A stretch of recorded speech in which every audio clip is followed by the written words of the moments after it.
So, legendary characters ranked. The reason why I'm doing this is because we got a new legendary. The first one since Maleficent. And Snow White does end kind of an era that I saw. Or, a meta that has been going on for a while that kind of started with Tiana and Frank and Lily. More sustain, more support, more viable supports as instead of these hybrid offensive characters or these crazy offensive characters. I feel like right now the impact of Snow White may be alluding to a new era in DSA where it's more you'll see more defensive characters and more defensive viability and more playing to counters, like we've seen with the Ducks with the fixes initially. But I feel like Snow White caps off that era that started with your Tianas, your Franks, your Lilies, that really did emphasize sustain in your sustain characters and your support characters, really providing a lot to the team to counter these high offensive attack characters. But let's get into this. So this was our legendary characters ranked in January 2022. So at the end we had Baymax, then Ralph, Mickey, Elsa, Beast, Herc, and Maleficent. And we'll see if there's some shakeups to this. Of course, we had the addition of one. And I also do have at the end the event / game mode release characters, your Kiddas, your Ursulas, Zeus's. But we're really going to mainly focus on these 7 characters that you see here along with Snow White. But this is how we ranked it in January, and now it is May, and this is the community ranking. So what I did with the community ranking is I took a poll. I asked people to rank the legendaries from best to worst. If you had them all unlocked, fully maxed, who would be the best? Who would be the worst? And this is how I came up with the rankings. So Snow White got 53% of the first place votes. You had Maleficent that had the second place votes. Very, very close. Second was Snow White at 5. But Herc took it pretty handily for third place, 47%. Elsa, there was a little bit of a difference in opinion here. You had Elsa, you had Herc, Maleficent, and then, a bunch of other legendaries getting votes as well. So that's why she's at 29%, but she did get 4th. Beast came in at 5th, pretty overwhelmingly. You also had Elsa receiving votes there as well. Ralph came in at 6th, and why it's 18%, because there's actually a 4-way tie between Ralph, Mickey Mouse, Baymax, and Elsa. And Ralph just got less of the 7th and 8th votes. That's why he received 6th place, and of course Elsa was 4th. You had Mickey Mouse at 53%, at 7th, pretty overwhelmingly, and then you had Baymax at 8th. So this is the community vote for it. So let's see how my list stacks up. And the difference between this list here and my list is I asked these people, how would you rank them if they had max abilities? How I'm ranking them is the viability and that I see within my roster currently. But in a general sense as well. I do take in the general because, of course, I don't have all of them at T9. I believe I have Maleficent, Herc, and that's it at T9. But just things I see, the Elsa bomb was very viable for quite a little bit. And I tried to tell people to use Pegasus against her, but I never catched on. But let's start with our number 8 legendary. And that is going to be Mickey Mouse for me. Me not being the biggest CC guy, I know Sensational 6 is great on CC defense. Maleficent does counter Sen 6 pretty well, but he does have his place in CC. You still see him a little bit at my level at the top, but 1-2 people out of the top 15 are using Mickey, and it's not really this mind-blowing team. Defensively and offensively as well. PvP, again, kind of same thing. You may not see it. Probably one of the lower usage rates if I had to think about it in PvP. Raid, he has a a respectable team, right? Nothing that's doing anything too crazy.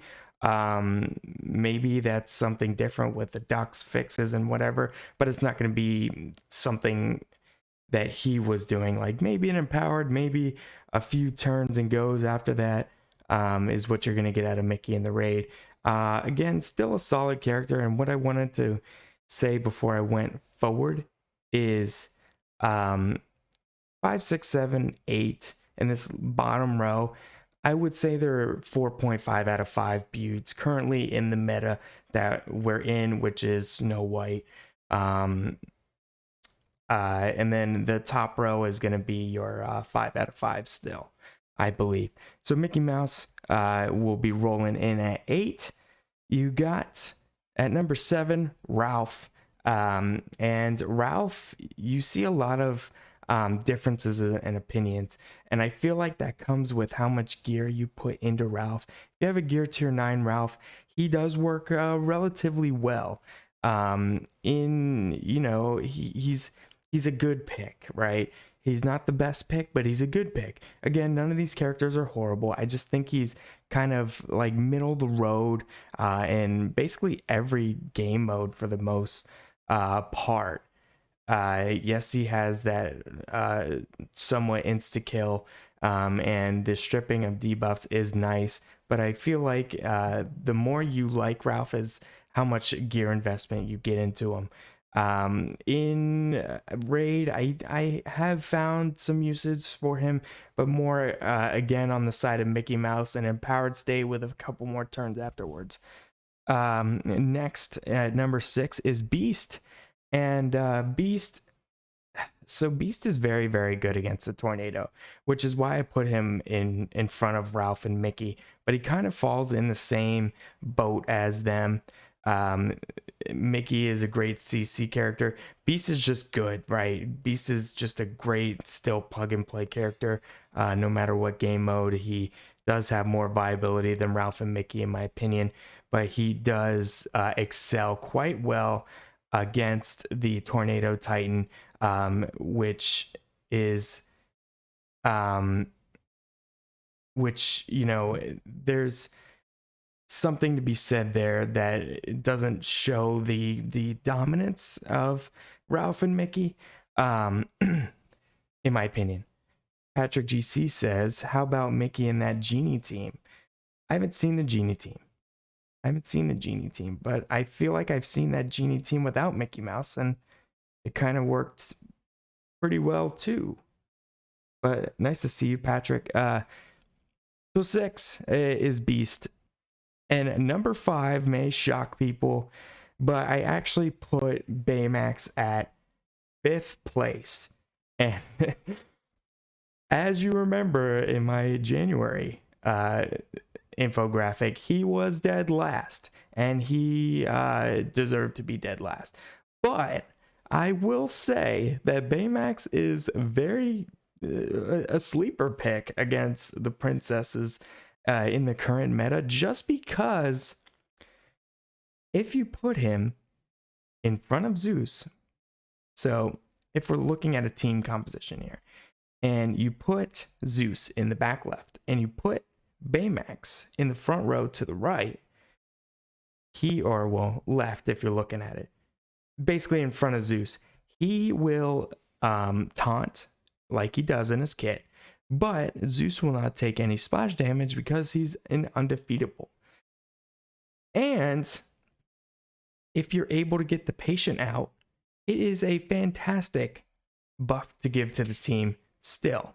And Baymax is kind of one of these characters. I have him at 8 right now, and I'm countering full T9 princesses on ST. PvP, I kind of have mixed bag results, but he is quite helpful there as well. What I've been doing, and I will take a look. I will go ahead and go into the game real quick and just pull this up. So in PvP, same thing. Zeus in the back left, Baymax in the front left, with the hero lead, and Milo and Herc. So really, they get stuck behind these two, and it allows these two to get to their kits, get to the Martag, get to the column, and everything, which is quite nice, and it's been quite helpful. I went 4 for 4 with this team today. Again, that's a kind of a small sample size, but I've been testing it out throughout the week. But I do feel like he stacks up well within this meta. Just because he's a tank, and I feel like the future of this game is going to more defensive vibe. Excuse me, it's more defensive viability, working on counter chances, sustain, like we had in the beginning, like your Kristoffs and everything, if you remember that when Baymax is meta. But Baymax is definitely a great character against the princesses. I've found it really good in ST. I found it really good in PvP. I found it much better than the 3 characters behind it. Ralph, yes, has some usage. Again, it depends on how much gear you put on, but Baymax is the same thing. At 8, he works. And if you keep putting those health pieces on and you keep putting gear onto him, it's more of a chance for you to get that patient out, which I believe is game set match in ST, from what I've seen. In raid, you can run Baymax again as that true tank, and let the rest of your characters do the heavy lifting. He kind of falls in the boat of kind of empowered with a few attacks afterwards, but you do have some lineups where that tank viability does work in your favor because it really activates kits and everything. But Baymax definitely deserves to be 5th on this list, in my opinion, and how I interact with the game. Number 4 is going to be Elsa. And the contrary to what I say, I don't really use Elsa, but I know Elsa is a fantastic character. Being the first legendary that she is, she still hits like a truck. And if you are able to get the buffs on her, it doesn't matter what game mode, she is going to slap. And her damage has stood the test of time. Maybe in the not best character to use against princesses, but you probably could find some viability around her. But she is just a solid character in basically every game mode, in my opinion. Next is gonna be Hercules, and that sets up our 1 and 2 spots to be Snow White and Maleficent. And what we'll do is look at the tail of the tape for both of them before we go ahead and rank them. Chelsea says 5th. Yes, I believe he's 5th, in my opinion. Again, as you saw with the community vote, there was low percentages, so everyone has a different opinion.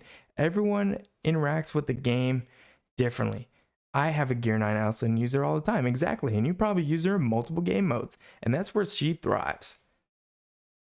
Hercules at number 3 is a fantastic character to go up against the princesses. As you saw, he was in basically all my teams besides my defensive team, which is all princesses, because the Snow White clause is that she mitigates damage off of multiple characters being attacked. Hercules is a single target character besides his column, and he does great damage on his basic, his special. The only problem is sometimes he loses to himself with the protects and everything. Meredith sometimes eats him alive, but that's the RNG factor. Again, maybe Herc, I don't think Herc is the solution, but he's a great response to interacting with it right now. Of course, he's a solid PvP character, solid choice. He does carry quite well in raid. Nothing too fantastic, but he's super strong against the Titans, and you can tell. PvP, same thing. The mythical nodes in CC, he has viability there as well. So he definitely deserves to be number 3. Let's take a look at our tail of the tape for first as well as second place here and how they stack up. So, Snow White. From the movie Snow White and the Seven Dwarfs. She's a support character. She's in the Kingdom faction. I give her 5 BEWDs. And she was released April 25th. Now, on the other side, we got Maleficent from Sleeping Beauty. We have the role of offense. Her faction is Kingdom along with Snow White. She is 5 BEWDs still, in my opinion, and she was released October 14th, 2021. And the crazy thing I want to say here is these are the 2 most recent legendaries, which is crazy to think of, just given the gap here. But okay, in raid, both of these characters are standout raid characters. And really, this came to who stands out more and who activates a team more. And I feel like the Ian team with Maleficent, as opposed to Snow White's comps, just activates a little bit better. So I gave the nod to Maleficent here. ST, attack or defense, it's Snow White. She can carry AI or non-AI. I'll take a Snow White Maleficent sandwich. I'll be ST or attack or defense, she's great. AI, non-AI, she's great. Maleficent, sometimes her AI is a little dumb. And she has so many counters that have come out for her that she's losing by ability. She's still a great option, and it's very, very nitpicky. Same thing with PvP. You can get away with Maleficent, but nowhere near the viability of Snow White. But we're talking 5/5 BEWDs here, like nowhere near.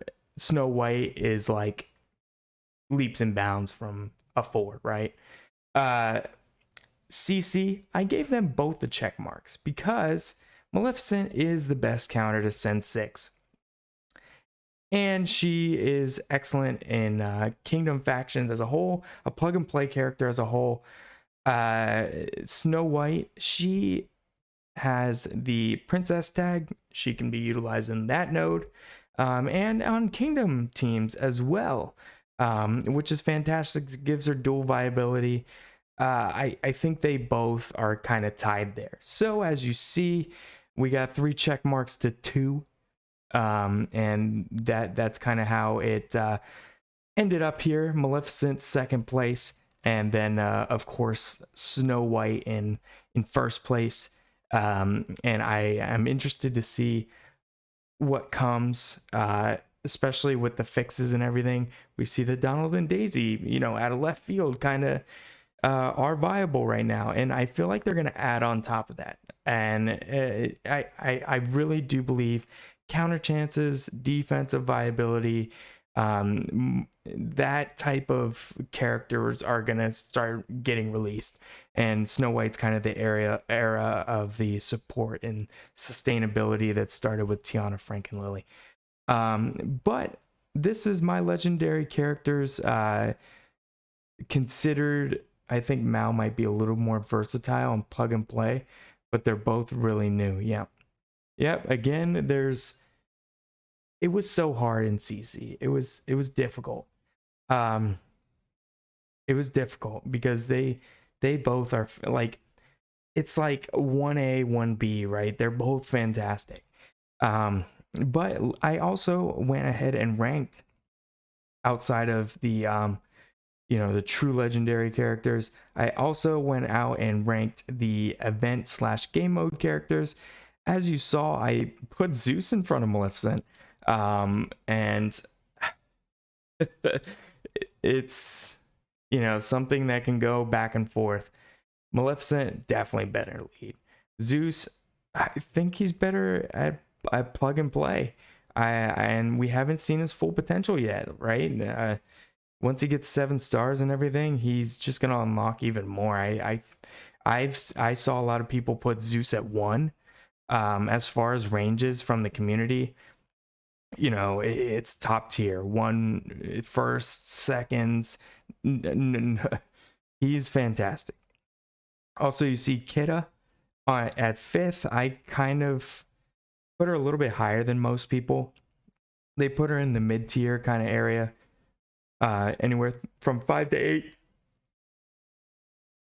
I think she's another character that's gonna help in the next meta. And we haven't unlocked her full potential yet because she's not 7 stars. So once she gets there, we'll see how she stacks up. You also see Ursula here as well.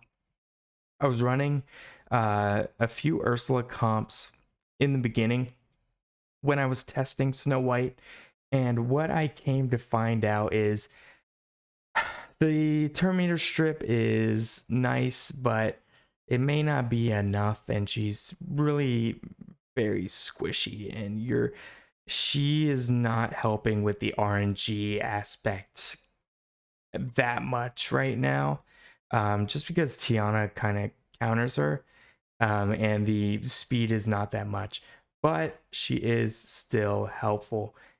But that's how it stacks up there. Let me know what you think about my list, about your list, about what's to come. What did I do wrong? What did I do right? Am I crazy? Who knows? But there it is. I will be posting it in my Discord, and yeah,